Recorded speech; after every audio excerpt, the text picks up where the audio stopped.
बूंद। वह था एक शिशु। शैशवावस्था, बाल्यावस्था और किशोरावस्था पार करने के बाद बन गया एक परिपक्व आदमी। परिपक्वता महंगी पड़ गई। अब उसे इग्नोरेंस इज ब्लिस का मतलब समझ में आने लगा था। रहने लगा परेशान परेशान, डरा डरा, सहमा सहमा। पुस्तकों में राहत तलाशने की कोशिशें करता, ज़्यादा काम नहीं आती। किसी पुस्तक में पढ़ा था, अहम ब्रह्मस्मि। सोचा करता, अगर मैं ब्रह्म हूँ तो क्यों रहता हूँ इतना टूटा टूटा, बिखरा बिखरा। अहम ब्रह्मास्मि का अर्थ जानने के लिए पहुँच गया एक जीवन मुक्त ब्रह्मज्ञानी के पास। ब्रह्मज्ञानी से बोला, संदेह से भरा हुआ हूँ, उदासी के सिवा जीवन में कुछ भी नहीं है, राह दिखाने की कृपा करें, अहम ब्रह्मास्मि का अर्थ बताने का कष्ट करें। ब्रह्मज्ञानी ने कहा, संदेह से भरे हुए हो, अच्छी बात है, गधों को कभी भी संदेह नहीं होता। उदास रहना पिग सेटिस्फैक्शन से कहीं ज़्यादा अच्छा है। एक कहानी सुनो। एक था महासागर, अहम शून्य।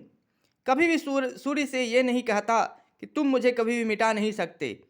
एक बार ज्वार के दौरान समंदर की एक बूंद किनारे पड़ी एक पात्र में जा गिरी। समंदर से अलग होते ही बूंद में अहम भाव आ गया। बूंद ने सूर्य से आंख में आंख मिलाकर कहा, मैं अथाह समंदर हूँ, तुम मुझे कभी भी मिटा नहीं सकते।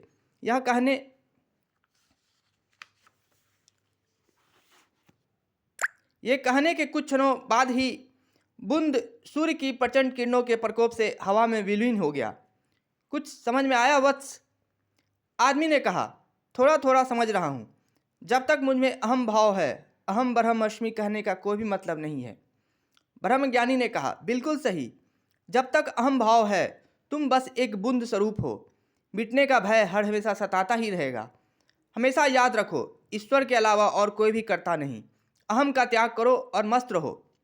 आदमी ने ब्रह्मज्ञानी के पांव छुए और विदा होने से पहले बोला, एक अंतिम सवाल है। आप जीवन मुक्त हैं, आप अपना समय कैसे काटते हैं? क्या आप बोर नहीं होते? ब्रह्मज्ञानी ने जोरदार ठहाका लगाया और कहा, लूडो खेलता हूँ और कभी कभार कविताएं भी पढ़ लिया करता हूँ।